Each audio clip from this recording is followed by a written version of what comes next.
Frères et sœurs, que la grâce et la paix de Dieu notre Père et de notre Seigneur Jésus-Christ soient notre partage au quotidien. Père, nous croyons que le fondement de ta parole est la vérité et que toutes les lois de ta justice sont éternelles. Fonde en nous les lois de ta justice et donne-nous de marcher selon ta parole.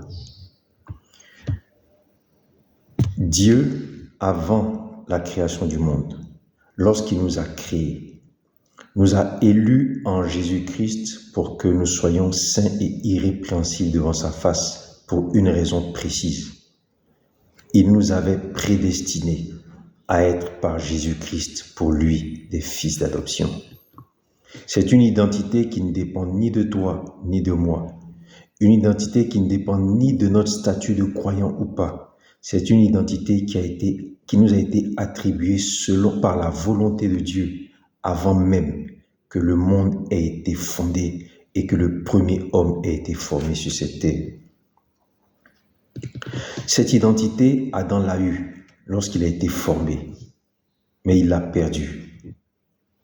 Dieu a tenté de la restaurer avec Israël, mais c'est en Jésus-Christ et par Jésus-Christ, le détenteur de cette identité, celui en qui est cette identité qu'elle a été restaurée sur la terre pour les hommes. Que Christ soit confessé dans nos vies, frères et sœurs. Que Christ soit confessé dans nos vies, frères et sœurs, afin que nous rentrions en possession de cette identité qui nous appartient de droit par la volonté de Dieu. Jean nous dit dans Jean chapitre 1 que celui qui reçoit la parole, cette parole a le pouvoir de faire de lui un enfant de Dieu. Paul, dans l'Épître aux Romains, nous dit que celui qui marche par l'Esprit, celui qui marche selon l'Esprit, cet esprit-là, s'appuyant sur la parole qui est en lui, la parole qui est l'épée de l'Esprit, comme nous le dit Paul dans le livre d'Éphésiens. Cet esprit-là, s'appuyant sur la parole qui est en chaque croyant, cette parole qui fait de ce croyant un enfant de Dieu, l'Esprit va transformer cet enfant en un fils de Dieu. C'est ainsi que Paul dit que ceux qui marchent selon l'Esprit sont fils de Dieu. Frères et sœurs, revendiquons cette identité qui ne dépend ni de nous, notre volonté, notre chair, notre sang, mais qui est une identité qui nous a été donnée par Dieu en Jésus-Christ. Pourquoi devons-nous revendiquer et rentrer en possession à nouveau de cette identité? Parce qu'elle va conditionner la nature et la qualité de l'amour que Dieu a pour nous. Dieu aime toutes les créatures qu'il a faites. Mais à nous, il nous a réservé un privilège, celui d'être ses enfants d'adoption. Et l'amour que Dieu a pour nous est l'amour qu'un père a pour son enfant, pour son fils. En tant que fils de Dieu, comme tout fils, nous avons des droits et des devoirs. L'amour de Dieu pour ses enfants, l'amour de Dieu, la qualité, la nature de Dieu pour ses enfants, pour ses fils, implique le fait qu'en tant que fils, nous ayons des droits, mais aussi des devoirs. Et pour cela, nous allons nous appuyer sur Luc 15, les versets 11 en 32. Il s'agit de l'histoire du fils prodigue qui, ayant récupéré tout son héritage, s'en est allé.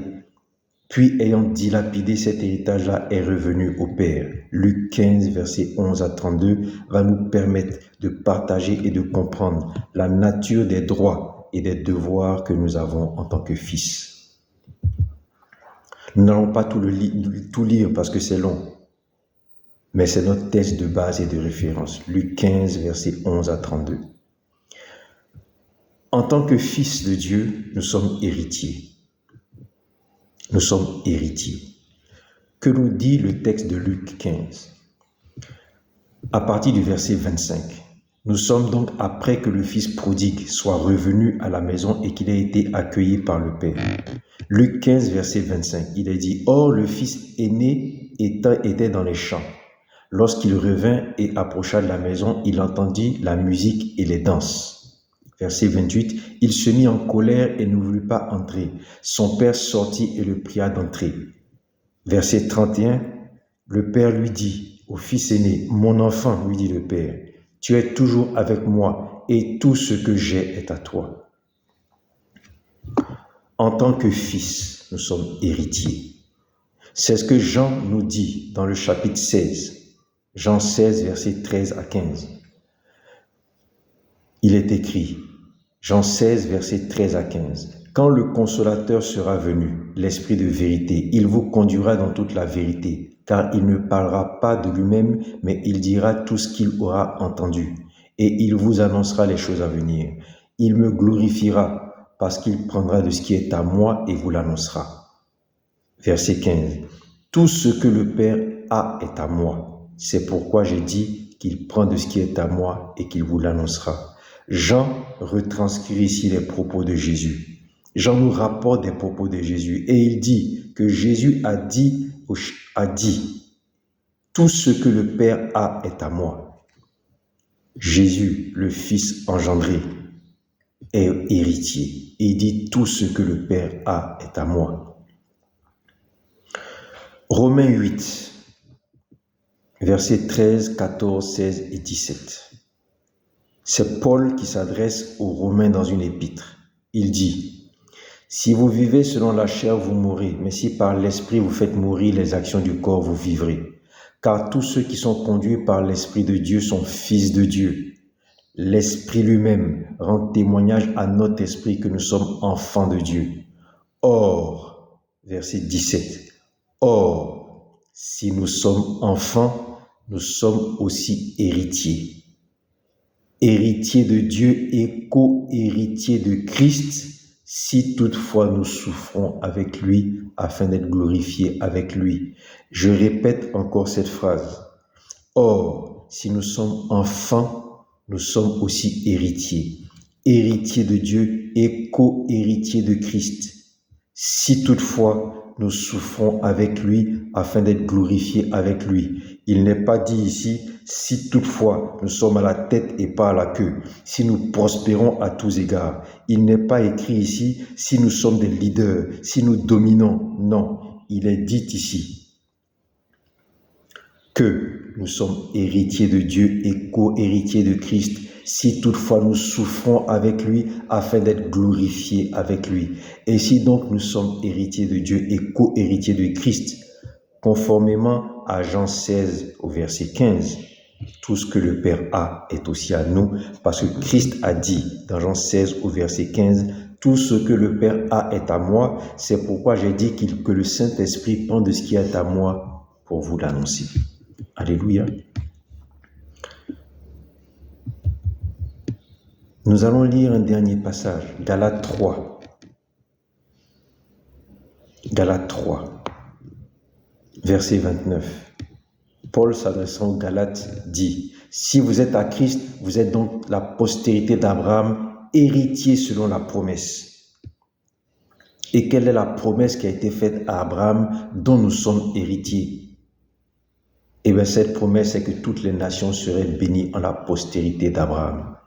En Christ, nous sommes la postérité d'Abraham. Et toutes les nations doivent être bénies en nous. Telle est la promesse qui a été faite à Abraham. Et lorsqu'on lit Hébreux 6, verset 17, Hébreux 6, verset 17, Paul dit, l'auteur de l'épître aux Hébreux dit, « C'est pourquoi Dieu, voulant montrer avec plus d'évidence aux héritiers de la promesse l'immuabilité de sa résolution, intervient par serment. » Dans Hébreux 6 au verset 17, l'auteur de l'épître aux Hébreux nous dit que cette résolution de Dieu, à savoir que toutes les nations seraient bénies en la postérité d'Abraham, cette résolution est immuable. Il dit, c'est pourquoi Dieu, voulant montrer avec plus d'évidence aux héritiers de la promesse l'immuabilité de sa résolution, intervient par serment. Frères, nous sommes héritiers de Dieu, co-héritiers de Christ. Si toutefois nous souffrons avec lui, à œuvrer à ce que toutes les nations soient bénies en nous, postérité d'Abraham par Jésus-Christ, afin d'être finalement glorifiés avec Jésus-Christ.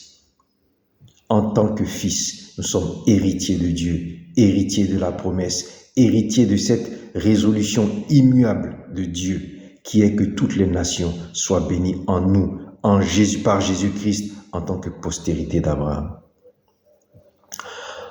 En tant que fils de Dieu, nous devons honorer et obéir le Père. En tant que fils, nous devons honorer le Père et obéir au Père. Dans Proverbe 23 au verset 22, il est écrit « Écoute ton Père, lui qui t'a engendré. Écoute ton Père, lui qui t'a engendré, et ne méprise pas ta mère, car elle est devenue vieille. » Dans Exode 20, lorsque Dieu donne la loi, Dieu dit deux choses. Dieu dit deux choses. Au verset 12, il dit « Honore ton père et ta mère ». Exode 20, verset 12. « Honore ton père et ta mère afin que tes jours soient prolongés dans le pays que Yahweh ton Dieu te donne. » Mais au même moment, Dieu dit « Tu n'auras pas d'autre Dieu devant ma face. » En tant que fils naturel de nos parents, naturels et physiques, nous devons les honorer. Mais en tant que fils de Dieu, engendré par Dieu, engendré selon la volonté de Dieu en Jésus-Christ, avant même que le monde ait été créé, avant que le premier homme n'ait été formé sur cette terre, nous devons faire en sorte de n'avoir pas d'autre Dieu devant notre face. Il n'y a qu'un seul Dieu, le Dieu Père, Fils et Esprit, que Jésus-Christ soit confessé dans nos vies. Dans Luc 2, après que Jésus et ses parents soient allés pour participer à la fête de Pâques à Jérusalem, au retour, la Bible nous dit que les parents Joseph et Marie ont perdu Jésus de vue. Puis l'ayant cherché, ils sont repartis à Jérusalem et après 3 jours de marche, ils l'ont vu. Nous sommes dans Luc 2, au verset 49. Jésus leur répondit, « Pourquoi me cherchez-vous? Ne saviez-vous pas qu'il me faut être occupé aux affaires de mon Père ?» En tant que fils, nous devons obéir et honorer le Père. Alléluia. En tant que fils, nous avons une autre obligation qui est celle de travailler pour la gloire du Père, travailler pour les œuvres du Père. Nous avons vu dans le livre de Romains qu'il est dit que nous sommes héritiers de Dieu, co-héritiers de Christ, si toutefois nous souffrons avec lui pour être glorifiés avec lui. Cette souffrance étant que nous devons être acteurs de la promesse faite à Abraham, à savoir que toutes les nations seraient bénies en nous. Alléluia. Mais ce n'est pas autre chose que Dieu a dit en parlant d'Israël. Lorsque, envoyant Moïse dans Exode 4, envoyant Moïse vers Pharaon dans Exode 4 au verset 23, nous l'avons lu précédemment. Exode 4, verset 23. Dieu dit à Moïse, tu diras à Pharaon, je t'ai dit, laisse aller mon fils, c'est-à-dire Israël, afin qu'il me serve. Et tu as refusé de le laisser aller. Nous savons tous que Dieu a dit d'Israël, son fils, qu'il serait pour lui son peuple élu, une nation sainte, c'est-à-dire un peuple de sacrificateurs, qui serait sa part personnelle parmi les nations. Israël avait pour mission, Israël en tant que fils, devait sortir d'Égypte afin de servir Dieu, c'est-à-dire quoi? Être pour Dieu une nation sainte, une nation de sacrificateurs, son peuple élu qui devait démontrer la gloire de Dieu sur terre pour la conversion des nations.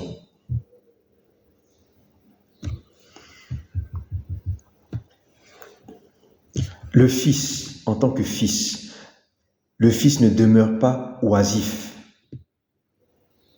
en tant que profiteur des biens du Père. Non, le fils doit travailler.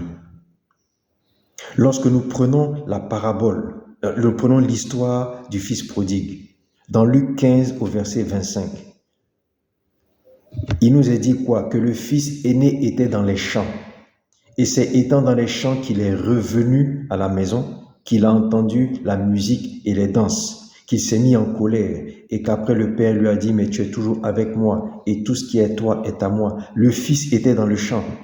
Le Fils n'était pas assis oisif à profiter de ce qui était à lui. Alléluia. Mais là encore, il faut faire preuve de sagesse. Lorsque le Père dit à son Fils, tu es avec moi tous les jours et tout ce qui est à moi est à toi.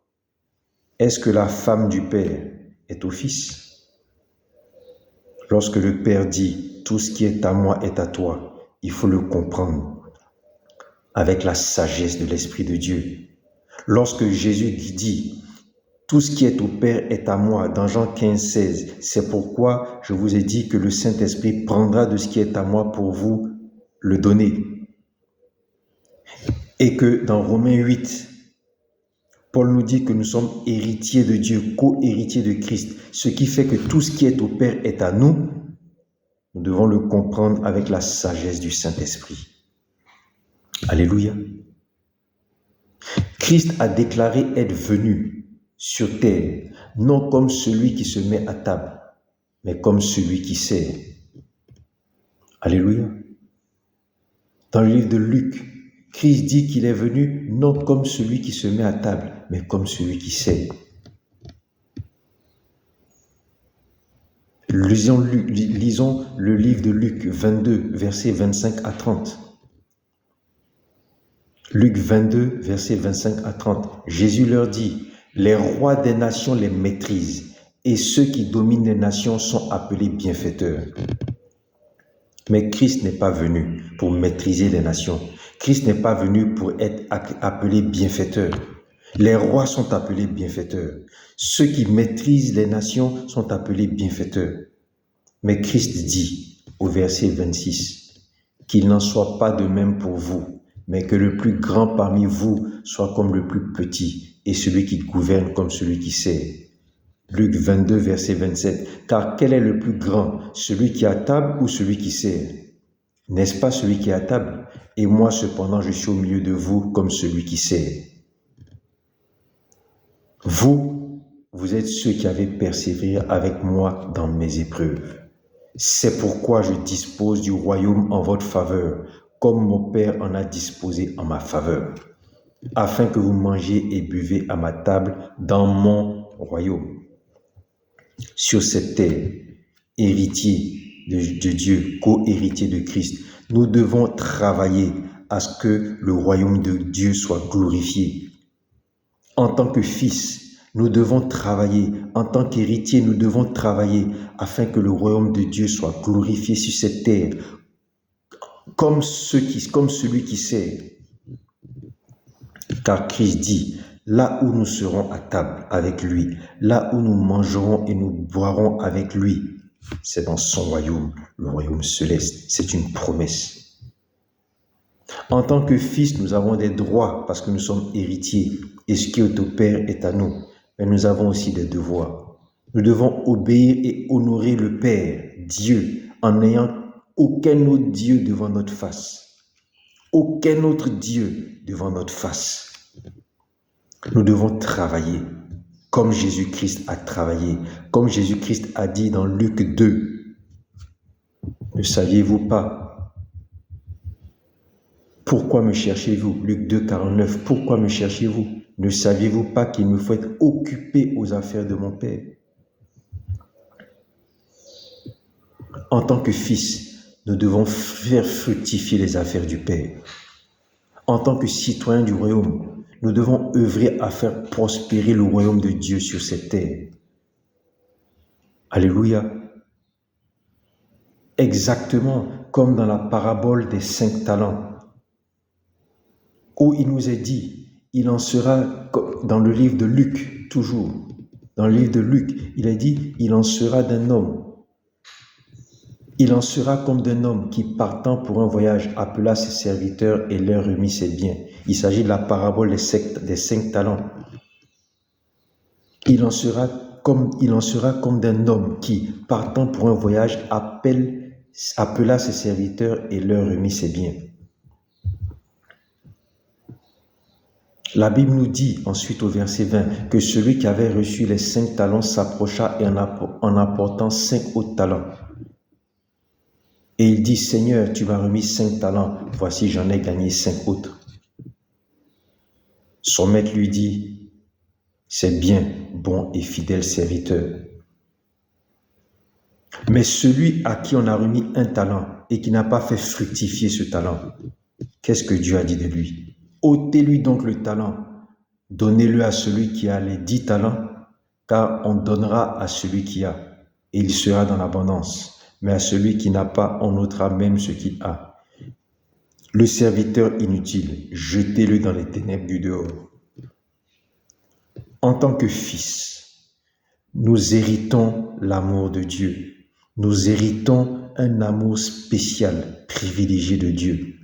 Mais en tant que fils, nous avons aussi des droits, nous avons aussi des devoirs. Celui d'honorer Dieu, celui d'honorer le Père, celui de travailler à faire fructifier et glorifier son royaume.